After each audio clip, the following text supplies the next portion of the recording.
come up to meet you, tell you I'm sorry.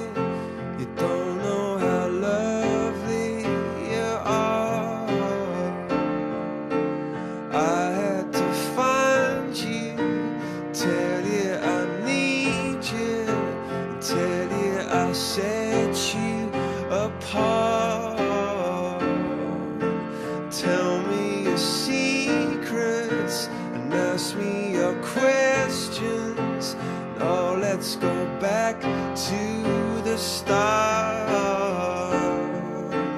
Running in circles, coming in tails, heads on the sides apart. Nobody said it was easy. It's such a shame for us to part.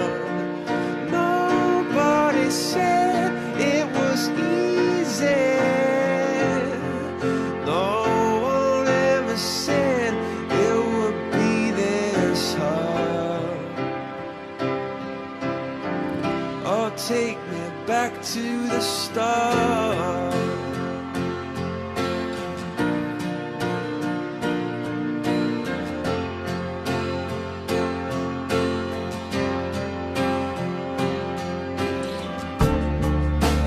I was just guessing at numbers and figures, pulling the puzzle. Bienvenida a la presentación de la novela de Sergio Silva Velázquez. Es un gusto tenerlos acá, es un gusto tener un panel de lujo como el que tenemos. Así que bueno, contarles un poco de que la Fundación Federalismo y Libertad siempre está generando estos espacios de diálogo y de discusión y también de producción literaria, producción intelectual. Sergio es un amigo de nuestra fundación, así que no dudamos en ningún momento apoyarlo en nuestros eventos. Toda la información de la fundación la pueden ver en los folletines, en nuestra web www.federalismoylibertad.org. La fundación ha organizado una cantidad enorme de eventos este año, con empresarios, con periodistas, con políticos. Han desfilado una cantidad impresionante de personajes por Tucumán desde febrero hasta ahora en distintos programas y eventos, así que siempre invitarlos a participar. También sé que hay muchos periodistas, tenemos cursos para periodismo con ADEPA y con otras instituciones que hemos combinado y hemos organizado, así que decirles esto y invitarlos a que puedan participar en actividades de la Fundación. Ahora el 20 de noviembre nos visita Marcos Aguirre para presentar su última novela, y el 21 es nuestra cena aniversario, y el 2 de diciembre se presenta el índice de desempeño provincial con la participación del consultor Manuel Moria Araujo y del economista Luis Seco. Voy a presentar al panel y para abrir una ronda de discusión y de diálogo entre ellos que puedan interactuar. Voy a presentar primero al autor de la novela, que es Sergio Silva Velázquez, periodista, corresponsal de Tucumán de Canal 26, columnista especializado en judiciales de Radio del Plata, Radio Q y Radio Rivadavia, conduce Tinta Negra por 102.1, Radio Q Tucumán, fue editor y jefe de judiciales del diario El Tribuno de Tucumán y del periódico, también es abogado, es procurador recibido en la Facultad de Derecho de la UNT y se desempeña como asociado en el estudio de Juan Pablo Bustos Tames, que está por ahí. En el 2005 su cuento El Indigno formó parte de la antología La Nueva Literatura de Habla Hispana de autores seleccionados en el noveno certamen internacional de editorial Nuevo Ser. El mismo texto obtuvo una distinción especial en el concurso de narrativa de Las Huellas a la Palabra, categoría cuento, de Abuelas de Plaza de Mayo, Buenos Aires, 1997.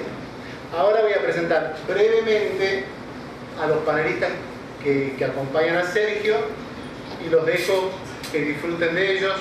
Fabián Soberón es escritor, docente universitario y periodista cultural de revistas nacionales e internacionales, profesor en Teoría y Estética del Cine de la Escuela Universitaria del Cine, Comunicación Audiovisual y Comunicación Visual Gráfica de la Facultad de Filosofía y Letras de la Universidad Nacional de Tucumán. Mariana Lucenti es periodista, licenciada en Comunicación Social, jefa de prensa del Ministerio de Gobierno, Justicia y Seguridad de la provincia de Tucumán. Trabajó en los diarios La Gaceta y El Tribuno.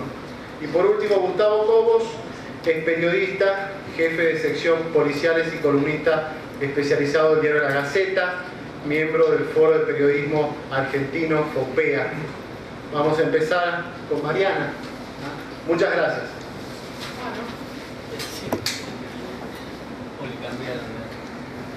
Hola. Bueno, buenas noches. Ya, buenas noches.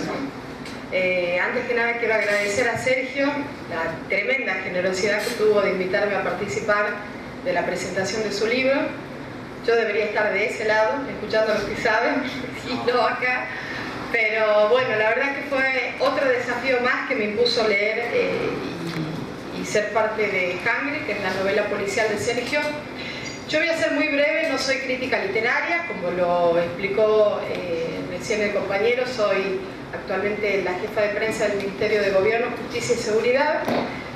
Y la realidad es que cuando Sergio me regaló su obra, me resultó un libro bastante difícil de leer, pero para mí fue todo un desafío. El hecho de que haya sido difícil no lo hizo menos interesante. Me llevó a involucrarme en la historia. Ustedes saben que está basado en protagonistas que fueron parte de la vida real. Entonces tuve que investigar sobre toda la historia del autor principal, este asesino en serie ruso, el más conocido, lamentablemente por los crímenes que cometió, de su país, el cual yo sabía muy poco, digamos, sabía por la noticia, pero para poder entender lo que Sergio plasmó en este libro tuve que investigar profundamente. También tuve que investigar mucho de nuestra historia de Argentina, porque está basado en una época muy importante de nuestro país. Pero lo más importante que me dejó esto fue el paralelismo que yo hice en leer las historias que Sergio iba plasmando en este libro con lo que nos tocó vivir en su momento a Sergio y a mí. Yo estoy actualmente, les decía, desarrollándome como jefa de prensa del Ministerio, pero mi realidad es que empecé en todo este mundo del ámbito policial allá por fines del 2005, comienzos del 2006, cuando el diario El Tribuno desembarca en Tucumán. Y yo no tenía idea de lo que era escribir una noticia policial. Y fue Sergio el que me inició y el que me enseñó todo lo que yo tenía que aprender para escribir las noticias, para llenar las páginas de los diarios, las que después ustedes las leen al día siguiente. Y me tocó trabajar con Sergio en una época muy particular de Tucumán, en donde sucedieron muchos casos que incluso llevó a nuestra provincia a estar en el centro de atención de todo el país. Y cuando leía este libro no podía dejar de reconocer y pensaba al mismo tiempo que quizás Sergio se ha basado en alguno de esos casos para ir dándole forma y llenar de contenido este libro. El modus operandi que tiene el asesino en serie para captar a sus víctimas, la manera en que las lleva y que las seduce, el lugar que elige para cometer los crímenes y después cómo encubre todo para seguir burlando a la policía, me hizo acordar a un caso que ha tenido mucha difusión en Tucumán, que nosotros lo conocemos bajo el nombre, o lo conocíamos nosotros los periodistas bajo el nombre del asesino, del violador serial, salvando muchas distancias. Y me pasó eso, me pasó también y he disfrutado mucho la manera en que Sergio relaciona estos crímenes policiales con el rol que juega el periodismo. Quizás yo desde mi lugar de periodista me he sentido muy identificada con eso, cómo una noticia trasciende y es manejada, a veces no con tanta seriedad por los periodistas, y llega a ustedes de una manera determinada. Y también les decía, en ese paralelismo que yo hacía, vi como este pueblo, Terranova, un pueblito del sur del país, insignificante para muchos, llega al centro de atención de todo un país a raíz de los crímenes que cometió. Me hizo acordar mucho de Tucumán.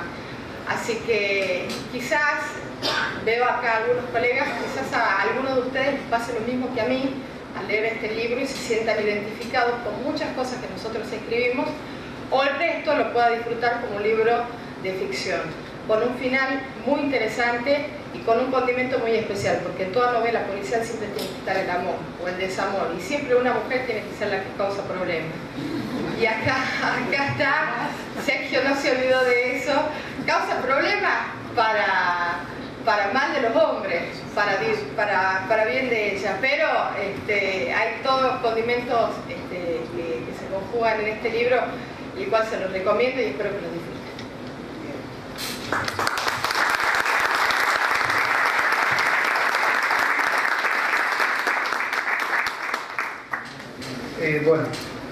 En primer lugar quiero agradecerle a Sergio. Creo que de los tres que estamos en la mesa soy el que menos relación personal tiene con él, digamos. Nosotros nos conocemos solamente por cruzarnos en la calle, como decía él una vez, en la misma trinchera, digo, del lugar de periodista cubriendo casos policiales. Compartimos muy poco fuera de esos ámbitos, ni siquiera fuimos compañeros de trabajo en algún medio. Por eso es que le agradezco la generosidad que tuvo de invitarme no solamente a compartir este espacio con ustedes, sino de ser una de las personas a quienes le confía esto, de decir, quiero que estés hablando del libro, de lo que significa además para uno escribir un libro. Como primera medida, toda presentación de un libro requiere para el autor la expectativa de dar a conocer su obra por un lado y de que compren el libro. Es decir, que aquellos que no lo han comprado pueden interiorizarse sobre cómo adquirirlo. Para Sergio es nada más gratificante que se lleve su obra. Cuando a mí me tocó pasar, yo comencé en el periodismo en el área de cultura, cuando me tocó pasar al área policial, lo cual significa un cambio casi radical en la mirada en la cual uno debía tenerlo, un viejo amigo me decía: de los grandes periodistas policiales nacieron los grandes escritores de novelas policiales. Y capaz acá tengamos uno de estos casos, ¿no?, sentado al lado mío. Cuando uno lee Hungry e ingresa en ese mundo, empieza a encontrar varios aspectos que el periodismo policial nos da a quienes lo ejercemos. Y que tienen que ver con la amplitud del conocimiento que vamos adquiriendo en distintas ramas. ¿Por qué digo esto? A ver, en primer lugar, la narrativa o la crónica policial es, en las crónicas periodísticas, la que más fácil llegada tiene a las herramientas de la narrativa literaria. Fabián seguramente va a hablar, conoce más de estos temas, pero lo que es el periodismo narrativo encuentra, ¿no? Bueno, entonces puedo avanzar un poquito más. Lo que es el periodismo narrativo encuentra en la crónica policial herramientas más fáciles de poder hacer esto, que es contar historias. ¿Por qué? Porque lamentablemente la crónica policial lo identifica a todos. La lectura de una nota periodística identifica a quienes en ese momento están siguiendo una situación determinada en política, en economía, y en economía sobre todo que es más duro, por ahí un poco más allegado en la cuestión de lo que llamamos información general, sociedad, etc. Pero la crónica policial es algo que uno siente, un robo bien narrado o bien contado, nos identifica inmediatamente con el arrebato de una cartera o una situación que nos pasó a nosotros, que les pasó a un amigo, que le pasó a un conocido, o que nos contaron que le pasó a tal persona. Entonces es lo que primero nos acerca en ese sentido. Sin embargo, y por eso es más fácil de leer. Por eso la crónica policial suele ser la más fácil de leer y la más atrapante, la que más atrae además. Cuando uno empieza a bucear en la historia de Hungry, ingresa despistado. Ingresa muy despistado. Me tocó avanzar las primeras páginas y estaba más despistado. Terminé descubriendo que esta historia en realidad, en la forma en la cual nos la cuenta Sergio, termina siendo un rompecabezas. Un rompecabezas donde a medida que nosotros vamos avanzando vamos enganchando las piezas. Digo, porque de repente nos presenta esto lo charlamos con Mariana en estos días, nos presenta una parte de la historia y de repente solamente con un espacio en el medio tenemos una historia que temporalmente está ubicada 100 años atrás con otros personajes en el mismo lugar, pero que nos va costando, Y así muchísimas veces, yendo y viniendo a lo largo de todo el relato, que nos va costando al principio engarzarlo. Si sienten igual que yo, que están despistados, no se desanimen, digamos, avancen con el libro, porque le van a ir encontrando el hilo conductor para llegar a entender toda la historia. Y en ese desafío que plantea Sergio, de a poco nos va desarrollando algunas ideas con las cuales nos sentimos identificados. Esto que yo les decía recién, que los que hacemos periodismo policial vamos incorporando distintos tipos de conocimientos superfluos en muchos de los casos, porque no somos especialistas en medicina, por ejemplo. Pero nosotros de repente nos llega una autopsia o nos llega un determinado tipo de herida, o entendemos que cuando nos hablan de que existe, por dar alguna idea, no, pero el cadáver presentaba tatuajes y ahumamiento. Quienes ya tenemos varios, lamentablemente, crímenes cubiertos, sabemos que eso implica una marca que dejó la bala en el cuerpo y que indica la distancia a la cual fue realizado el disparo. Cuando uno avanza con la historia, encuentra situaciones en las que Sergio, evidentemente utilizando lo que llegó a conocer en el ejercicio de su profesión, lo aplica. Sergio nos habla en algún momento de colateral, no es necesario que esté el cuerpo sobre una mesa de autopsia y médicos hablando, sino en la situación nos termina incorporando estos elementos. Termina incorporando de repente elementos de lo que pareciera ser una disputa policial, donde plantea esta especie de duda, porque tampoco lo dejan muchas veces siempre claro, de si existe o no complicidad policial o la interna por disputar algún lugar, determinadas situaciones que a veces que sucedieron.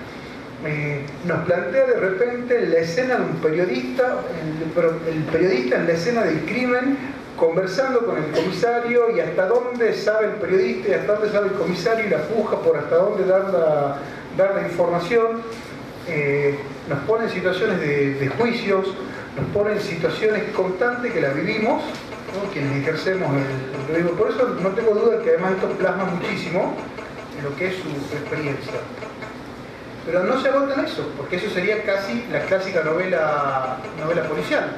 Incorporar los elementos de la crónica policial a una narrativa con una historia contada, que generalmente la crónica policial es fluida, es fácil de leer, no solamente la crónica, pero la narrativa policial. Quienes leen novelas policiales saben que generalmente son fáciles de leer. Uno agarra y sigue el hilo. Empezará con el crimen o terminará con el crimen, más allá de eso, es fácil de leer. Pero acá tenemos, además de esto que son los elementos cotidianos, historia. Porque es una ficción de un personaje que existió y que además lo traspola a la Argentina, y que además a este personaje lo mezcla con una situación histórica que proviene de la Segunda Guerra Mundial, con un dictador rumano que, de repente empezamos a encontrar muchísimos más elementos de los cotidianos que los va insertando. Cuando lo encuentre por primera vez, esos elementos se van a despistar. O por lo menos yo me despisté. No se desanimen, que hay que avanzar solamente un poquito y se le va encontrando el hilo a esta gran novela.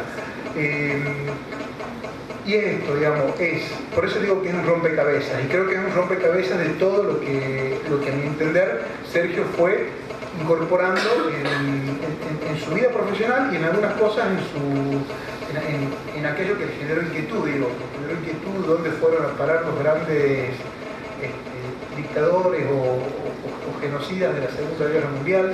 Le generaron inquietud seguramente entrar en la psiquis de este personaje tan extraño que es el protagonista, este asesino ruso. Que todo eso que le generó inquietud y todo lo que aprendió, como que lo armó, fueron piezas que las tiró en este libro y que de repente cuando uno va avanzando se van acomodando y terminan conformando en el último párrafo lo que es Hungary. Así que eso es un poco lo que puedo contarle. Nuevamente agradecerle a Sergio por su generosidad en invitarme a este espacio. Muchas gracias.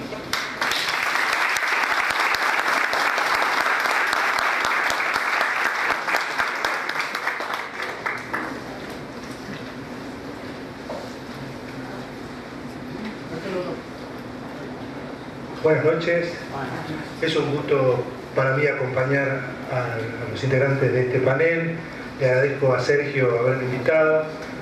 La verdad que cuando uno presenta un libro es un momento realmente diferente, único, especial. Más allá de que sea el primero, el segundo o el tercer libro, siempre es una ocasión, bueno, especial. Entonces, la verdad que te agradezco, Sergio, y bueno, voy a comentar lo que he encontrado en el libro. La novela Hungry está basada, como ya han dicho mis compañeros de mesa, en una historia real, la vida de Andrei Chikatilo, un asesino serial de la ex Unión Soviética, que escapa. La novela entonces narra una huida, y eso no es un hecho menor.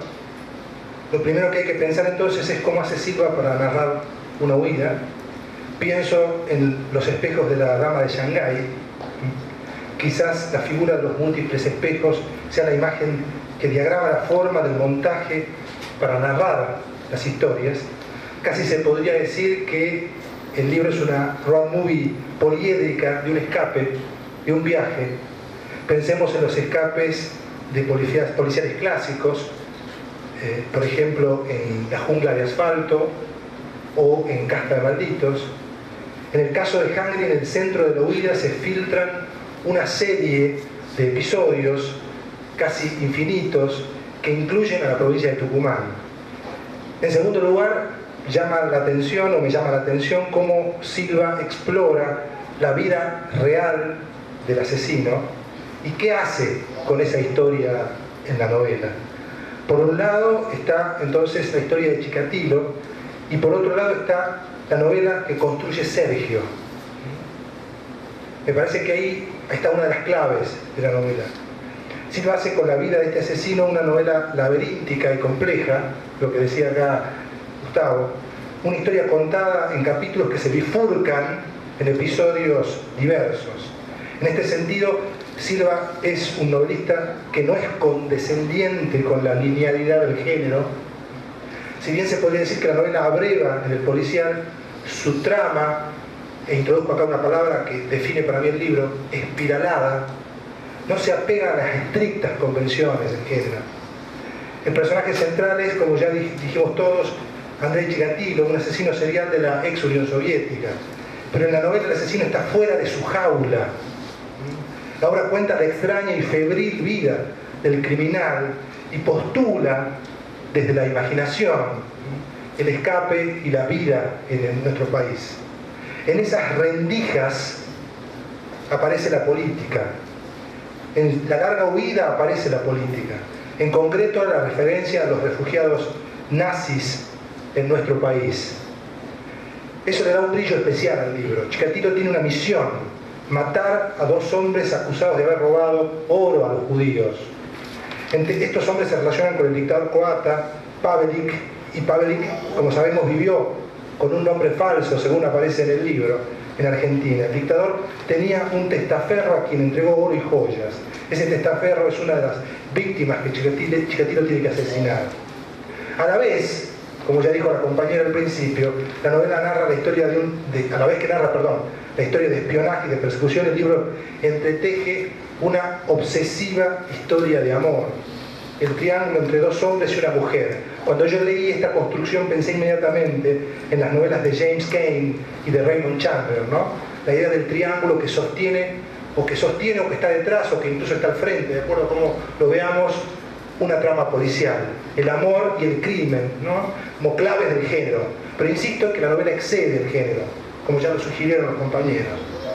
No voy a referirme al desenlace, prefiero que los lectores, ustedes, desenreden esa madeja. Se podría pensar al libro como un cruce, y esto es una cosa que a mí me gusta mucho del libro, como un cruce de extraña crónica y de esmerada ficción. Silva se permite, casi como un demiurgo, o directamente como un demiurgo, puede ser un demiurgo en el libro, mover los hilos de la vida de Chikatilo. El asesino huye de su país para vivir en otro país. En el medio y en el fin le ocurren hechos inesperados. Silva administra el suspenso y economiza la información cuando es debido. Agrega datos quita a otros, mueve las redes a su placer. Hungry cruza entonces los hechos imaginados, las conjeturas y las suposiciones, con episodios reales que ocurrieron en la provincia de Tucumán. Es decir, en el centro de la ficción reaparece la realidad, o a la inversa, en el centro de la realidad reaparece la ficción. Por eso me parece que la figura de la espiral, o si ustedes quieren, de la banda de Moebius, me parece que funciona como una clave para entender el libro, porque lo fascinante es que hay un momento en que uno no sabe qué es lo inventado y qué es lo real, y cuando un autor, como en este caso Sergio, nos involucra en esa banda, me parece que estamos ante un libro muy logrado. Por eso creo que se podría pensar entonces a la novela como una espiral hecho de lazos disímiles en el que se cruzan sin pudor la ficción y la realidad. Silva elige cuándo deja pasar los rayos dorados de la ficción y cuándo deja que se filtre su perspectiva de los hechos. El fantasma del hambre, en este caso no el fantasma del manifiesto comunista, sino el fantasma del hambre, recorre las páginas de Hungry. Chikatilo fue un perverso que se comía a las víctimas, pero también hay que pensar en el deseo que corroe al lector mientras avanza en la lectura. Creo que la novela, como ya dije, excede al policial. Los desvíos y los cruces, los elementos y la historia hacen de la novela una especie de policial que busca no reconocerse como una novela de género. Creo que Hungry es una novela que mezcla el policial con la política, pero lo hace de la mejor manera, de la mejor forma, como quiere Ricardo Piglia. Deja que la política se filtre como ficción y también usa, me parece, al policial como un filtro para pensar a la condición humana. Muchas gracias.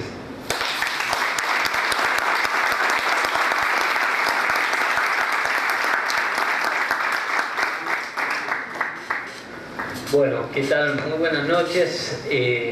La verdad que lo primero que tengo para decir, me quedé un poco pensando en tres voces diferentes, pero que me sirven muchísimo para poder hacer, una evaluación, ¿no? del mucho esfuerzo que uno ha puesto en la obra. Yo tengo una pequeña lista de agradecimientos, les ruego que tengan paciencia. Primero me toca agradecerles a Mariana, a Gustavo y a Fabián, que los tres fueron elegidos por una razón muy específica para esta presentación. Fabián es un referente de las letras, ustedes lo escucharon recién, en Tucumán, y su evaluación era realmente muy importante para mí. Gustavo, a quien, como él mismo lo dijo recién, no conocí estrechamente, una condición que me impuse a la hora de entregarle el libro, fue quien era vos, curiosamente, me anima a realizar la presentación. Así que es un detalle realmente muy generoso de su parte, quiero reconocerlo. Y bueno, después está Mariana, que viene un poco a balancear todo esto, ¿no? Yo decía me decía si no superaba las opiniones de Gustavo y de Fabián, me quedaba ella para evitarme un chasco como el que sufrió, por ejemplo, Luis Majul, ¿no? A manos de Víctor Hugo Morales en la presentación de su libro. Ustedes recuerdan lo que le pasó al pobre Luis Majul. Así que Mariana, bueno, era esa última línea de trinchera. Me toca seguir agradeciendo, por supuesto, a María Fernanda, que es mi compañera de vuelo, como suelo decir, que me recriminó que no le dediqué el libro, hasta que después se dio cuenta que la dedicatoria era para ella. A mis viejos, que me preguntaban con insistencia qué era lo que estaba haciendo delante de la computadora, y ahora lo saben. A toda mi familia que está presente acá, les agradezco que estén presentes en cada cosa que emprendo. A los amigos de toda la vida, los del barrio, que los he vuelto a ver, los nuevos, periodistas, abogados, funcionarios que están y que han estado en distintas partes, en distintas etapas de mi vida. Mis ex compañeros del Colegio Tulio, gracias también por estar. Mis ex compañeros del Diario del Tribuno, que están por ahí también, que hoy pasan una situación de mucha tensión, eso lo quiero decir, desde hace unos años, motivo por el cual yo también me fui. quiero decirles a ellos que el estudio Bustos Tames está abierto de par en par para ustedes. Saludos a Juan Pablo, que se está regodeando. Después también me toca agradecer a los actuales compañeros de laburo en este momento, cuando yo me voy del Tribuno, por ejemplo, y que había que salir a buscar un laburo, a Néstor Luna y a Silvana de Radio Q, a Juan Carlos Carrillo de Rivadavia, a Juan Pedro Amaya del Plata y todo su equipo, que los veo también por allá atrás, Oscar Gijena, Diego Toma de la Asociación de Prensa por prestarnos este lugar, muchas gracias, y a Belén Perona por su entusiasmo a la hora de estar en todos los detalles realmente, y por supuesto a José Guillermo Godoy, un amigo, como él lo dijo, por prestarme el marco, ¿no?, de esta fundación para hacer esta presentación. Esa es la parte formal. Bueno, voy a hablar un poquito sobre las sensaciones que uno tiene, ¿no? Yo había preparado un pequeño speech y uno ha quedado realmente con las palabras, como les digo, de los tres disertantes, pero se me ocurre decir que uno siempre quiere que hablen bien de su hijo, ¿no? Ahora entiendo bien esa frase, entiendo a mi hermano, por ejemplo, con mi ahijada, la hermosa Abril, y lo entiendo un poco más a todos. Un amigo periodista me mandó esta referencia hermosa sobre lo que podía representar esto. También por ahí Juan Pedro Amaya también me lo dijo esta mañana. La primera vez que se me ocurrió escribir una historia en mi vida estaba en el lavadero de la casa de mis viejos. Tenía la Gaceta en mis manos y un título que decía algo así como pena de muerte para un caníbal ruso. Le pregunto a Gustavo Cobos, ya no se titula de esa manera, me parece, tan despojada, ¿no? La crónica era sobre el personaje de este libro. Y era 1994 y no tardé en darme cuenta de que era una historia con un potencial inmenso. Me sedujo tanto que escribí algo a mano de inmediato y después empezaron a aparecer las fuentes que fueron nutriendo esta historia, esta larga historia. Primero me avisaron que había una película sobre nuestro personaje, luego apareció un libro rigurosamente periodístico escrito por dos soviéticos y así fue avanzando la historia, que iba a ser lineal, como lo hubiese querido Gustavo Cobos, y directa como reporte policial, hasta que alguien me dijo que había salido una película con el nombre elegido para un potencial libro. Fue como una premonición ese aviso. Lo tuve que guardar un tiempo, quizás sospechando que esa mala suerte había conspirado un poco con el destino de las páginas que iba haciendo. Después pasaron unos años para que las historias se me fueran amontonando y alineando, quizás como los planetas, y el libro se fue nutriendo de estas y otras historias que iba escuchando mientras trabajaba como periodista de policiales. Por ejemplo, en el periódico, con el querido Chino Luna, al que lo veo. Te decía, el libro se fue alimentando de esa manera.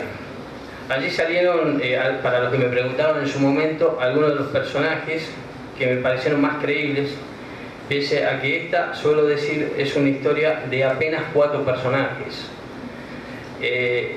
Al contrario de los dramas de la tarde, de la TV, no hay triángulo amoroso, esto es un cuadrado, un cuarteto, lo suelo llamar yo, que vive y respira, entra y sale de la novela conforme la época en la que van transcurriendo. Esta es apenas una treta que fue desbaratada recién por Gustavo para todos ustedes y que era un poco esa treta que les voy a revelar del texto que me ha costado bastante tiempo poder hacer. La historia que estaba intentando sacar adelante ya no sería una sola, sino varias en una, contadas desde diferentes perspectivas. En vez de ser lineal, se haría multifocal y atravesaría 3 tiempos: el presente, que es por donde empieza el crimen, por ejemplo, del inicio del libro, el crimen en un parque encargado a uno de los protagonistas; el pasado inmediato, el crimen para explicar un poco cómo llegó y se quedó en Argentina el considerado mayor asesino serial de la historia de Rusia; y un pasado más recóndito, vinculado con hechos históricos producidos a partir de 1945 que hacía referencia recién Fabián. Por todo esto que estoy mencionando, le agradezco una vez más, y veo que no me he equivocado, haber entregado el trabajo que se tomaron Mariana, Gustavo y Fabián de aceptar el encargo de sumergirse en estos especie de pantanos con delay, digo yo, porque estamos atravesando nuestras lecturas, hoy están atravesadas por la celeridad de los 140 caracteres de Twitter, los mensajes de Facebook y lo mundano de los diarios. Y los tres, por suerte, aceptaron y sacaron tiempo de sus ocupaciones para abocarse a este libro que, como lo dijo Gustavo, no es fácil, pero escrito con la mayor honradez posible, sin traicionar a nadie, como me lo inculcaron los viejos maestros a los que trato siempre de seguir, que decían en una frase, dice: escribe algo sobre lo que sepas y que sea lo suficientemente verdadero. Creíble, esa sería la palabra. Muchas gracias.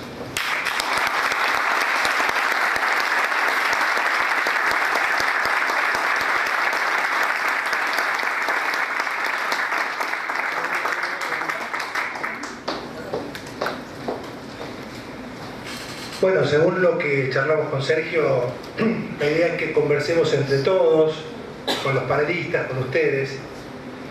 A mí se me ocurrió una pregunta y es, a mí me seducen los universos exóticos, pienso en la ex Unión Soviética. Quizás hay algunas razones que puedo explicar y otras que no, pero como estamos acá para que vos expliques tus motivos, me gustaría preguntarte, ¿por qué un asesino serial de la Unión Soviética y no un asesino serial de Alemania o del Caribe, digo, ¿no? No, es una respuesta muy sencilla, un poco lo explicaba recién. Me encontré con este personaje un poco casi de casualidad, quedó ahí, quedó en el tintero y tiene un poco que ver con la paciencia que uno le tuvo de no guardarlo, ¿no? Quedó ahí, iba a ser una crónica solamente policial y después vino todo lo demás. Sencillamente por eso, y me pareció realmente, para quienes no lo conocen, incluso lo vengo diciendo, lo pueden googlear. Andrei Chikatilo es un casi personaje, yo les diría que no tiene parangón, no tiene registro en cuanto a lo sanguinario, que resultó ser.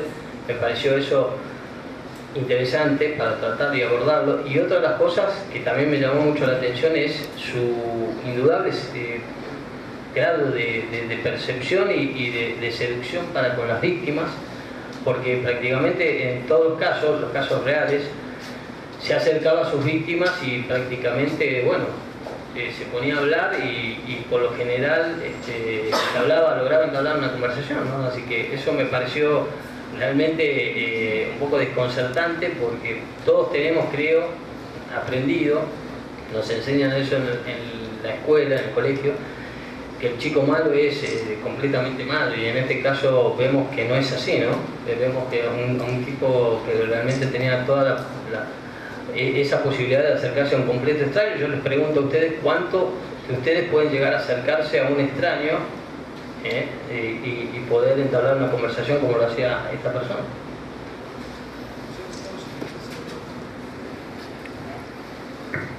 Durante el libro, cuando hablas de Chikatilo, en varios puntos hay una especie de justificación hacia su accionar, tratar de una justificación interna, ¿no?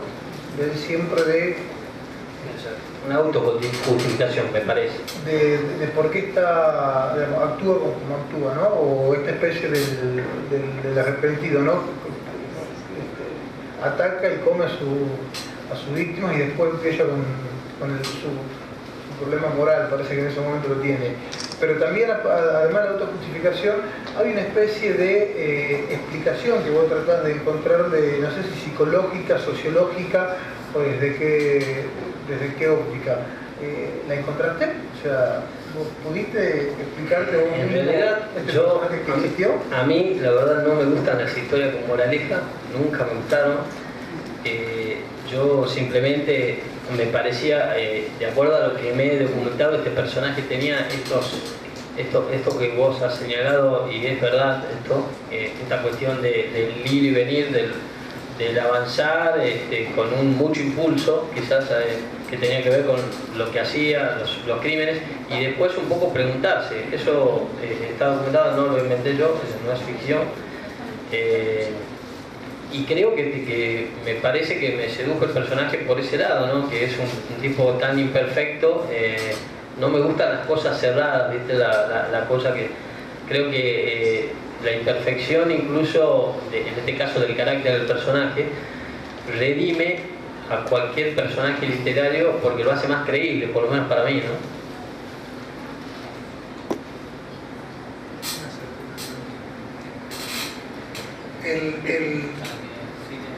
Perdón. ¿Querés? No te vi. No hay problema. A mí me gustaría, Sergio, que hablé un poco del personaje del comisario, otro de los personajes fundamentales que me parece que ninguno de nosotros lo hemos mencionado, y a mí me ha llamado muchísimo la atención. ¿Cómo lo construiste? Bueno, ¿cuál es la importancia que tiene él en la historia? Vos haces esas preguntas. Yo te dejo ahí. Bueno, obviamente que sí, hablamos de gente que uno ha conocido a lo largo del ejercicio del periodismo, de muchos policías, muchos buenos policías.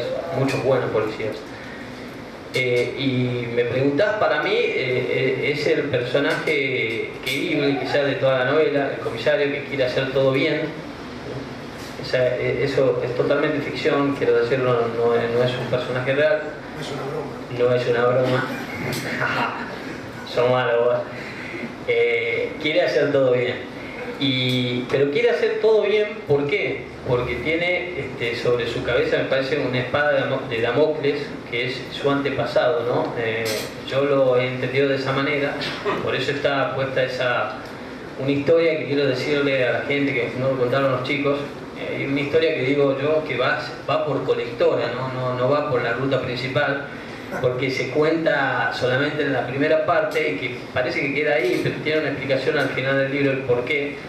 Y es un personaje que me ha costado mucho trabajo construir, el antepasado, porque también tiene que ver con una historia real que nosotros contamos ahí.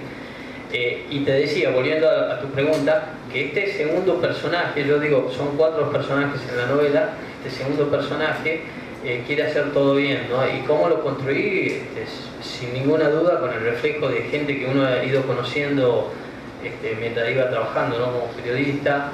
Se me ocurren algunos nombres, pero no lo vamos a decir. Pero, y bueno, así se van haciendo, digo, los personajes, ¿no? No sé si es un personaje, creo que es uno de los personajes más queribles, me parece, ¿no? Porque es el tipo que se esfuerza por hacer todo. Más sufrido también. Sí, si se quiere, está sufriendo por amor, ¿no? Está sufriendo por amor, así que sí, se puede decir que sí. Bueno, no sé si alguien quiere compartir alguna inquietud, alguna pregunta de los que asistieron. ¿Alguna curiosidad? ¿Entendieron todo?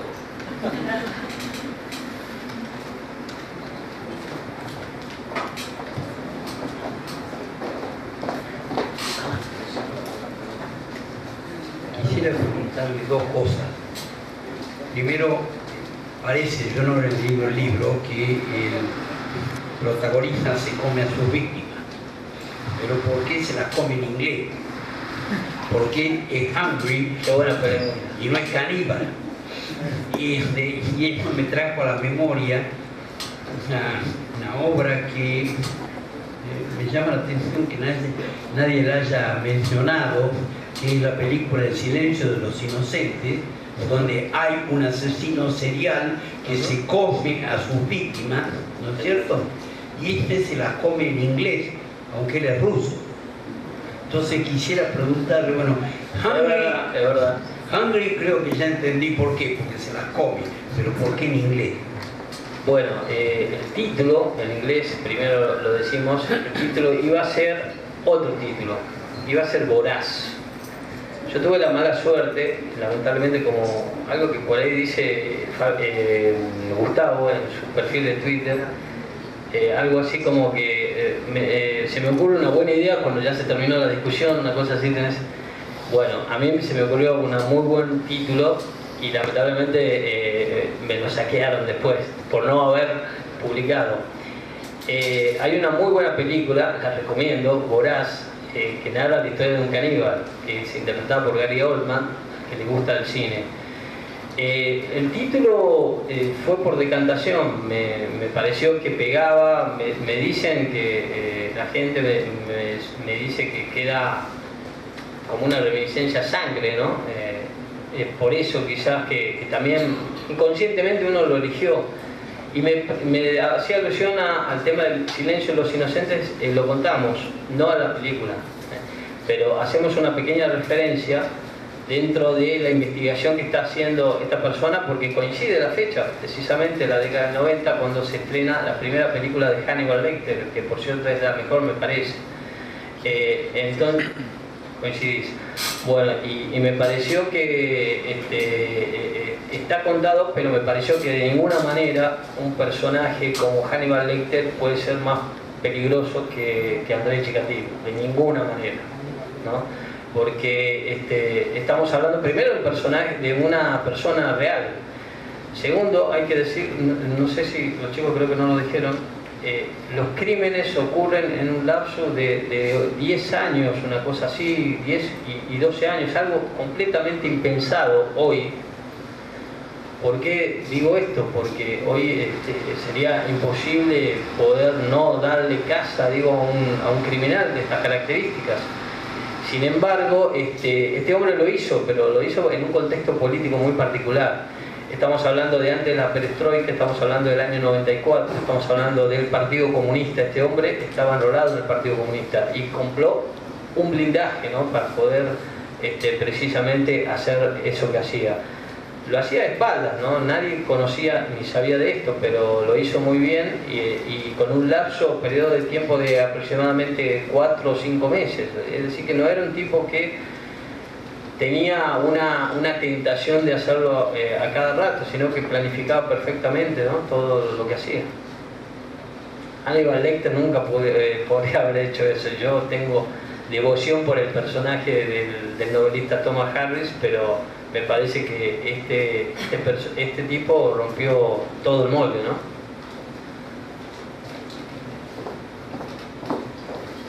¿Sabes qué quiere contar?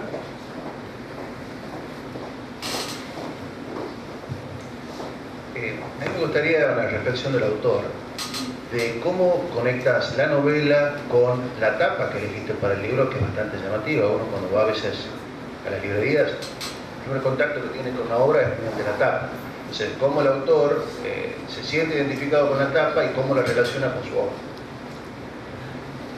Sí, yo me imagino que ahora ustedes, con toda la información que tienen del libro, más o menos le dice una cosa a esta tapa. Pero lo primero que quizás uno ve en la tapa y no lo relaciona quizás con esto de un homicida con su víctima, un homicida con su víctima, caminando tranquilamente por un lugar concurrido. Yo digo que esta fotografía, lo más perverso de la fotografía no es ni el asesino ni el chico, es la gente que está alrededor. Es lo que le da me parece lo macabro de todo, porque este hombre lo que hacía era acercarse a sus víctimas en lugares totalmente transitados, y un poco queríamos reflejar eso, y esta fotografía me cayó del cielo, la verdad, porque de un banco de datos que me mandó la editorial Duncan, una de las mejores cosas que hizo la editorial, tengo que decirlo, es esto de la fotografía, que bueno, me enamoré de esa fotografía, me parecía muy contundente. Trae incluso, quiero decirlo porque quizás ustedes no lo sepan, pero trae alguna reminiscencia, mi amigo Fabián Soberán me va a decir, seguramente va a coincidir, alguna novela de Cormac McCarthy, ¿no? Tiene un poco que ver con eso, ¿no?, con el juego del ambiguo y todo eso.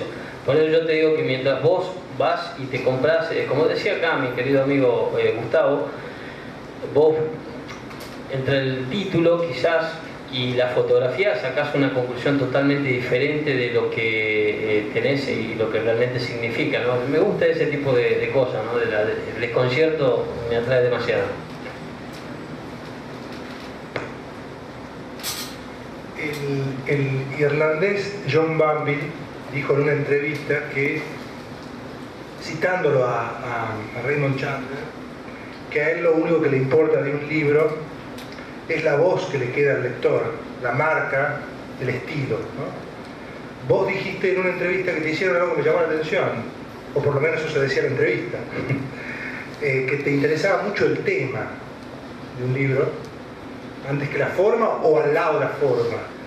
Cuando lo leí me impactó mucho, porque en general los escritores siempre decimos, casi como un lugar común, que nos interesa más la forma que el tema. Pero también leí, y ya termino con mi pregunta, que se está haciendo muy larga, que Erskine Caldwell dijo en un texto autobiográfico que le interesaba más el tema. Me llamó mucho la atención eso, quisiera, si podés hablar sobre este asunto. Yo te hago una pregunta a vos, ¿vos me creíste cuando yo dije eso? ¿No sabías si el periodista te había hecho algún juego? No, seguro que sí, la forma es muy importante para quienes, bueno, humildemente lo digo, ¿no? Queremos hacer otro tipo de literatura, otro tipo de libro, sin menospreciar a nada de lo que por ahí se pueda llegar a ser popular hoy, ¿no? Repito, el tema de la forma sin duda, Fabián, es muy importante en el libro Ni hablar. Quiero decir que el próximo libro no va a ser así, va a ser mucho más tranquilo en ese sentido. Pero bueno, es una etapa que yo tenía que cerrar, ¿no? Es obvio que uno se encuentra con una forma que es complicado entrarle, eso es verdad. Te digo lo que me pasó a mí, para poder estar con ustedes hablando hoy, tuve que volver también a ver algo del libro, porque uno lo deja, es como el hijo que se independiza, ¿no? Se independiza demasiado rápido, porque ya pasa a ser de Gustavo, de Mariana, de Fabián, de todos ustedes, el libro, y uno, bueno, ya no tiene más nada que hacer. Y yo tuve que volver a ver algunas cosas para poder compartirlas con ustedes, y decía que me costó, algunas cosas me costaron, obviamente, y lo está diciendo el autor, así que con eso te digo todo. Tiene que ver con la forma, que seguramente, bueno, Fabián, que es una persona, un estudioso de las letras, que se me pegaron en su momento, que tienen que ver, por ahí también lo conversamos con Gustavo, con alguna influencia de algún escritor norteamericano de los años 40, claramente William Faulkner, a quien, bueno, uno siempre lo tiene ahí en el panteón de los grandes, y bueno, tiene que ver con eso, y ya quedó esa música y me gustó realmente, porque si no, no hubiera continuado con el afán de sacarlo, digo, yo tenía que cerrar la historia, y me pareció, creo yo, que estuvo más o menos a la altura de lo que uno creía, ¿no? Uno pretendía.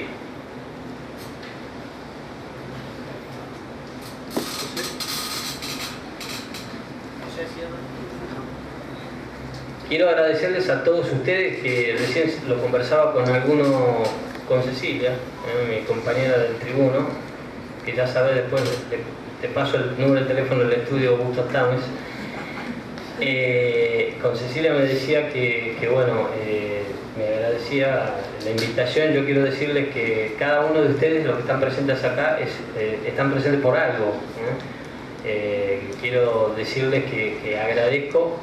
No cualquiera, saca de su tiempo y se viene a una presentación del libro. Yo estuve hace unas semanas en la presentación de un libro de un gran escritor al cual admiro muchísimo, y sin embargo, bueno, no está conocido, Guillermo Sacomano, y que tenía 20 tipos en la sala. Yo me quería morir, la verdad. Pensaba que me podía llegar a disparar a mí, ¿no? Así que por eso lo más valorable, lo más valioso para mí es la presencia de ustedes. Quiero que lo sepan.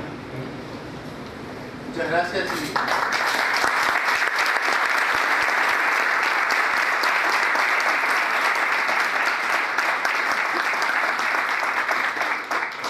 Gracias a los panelistas, y bueno, con Sergio los invitamos a un pequeño refrigerio en la parte de atrás, así que gracias por su presencia.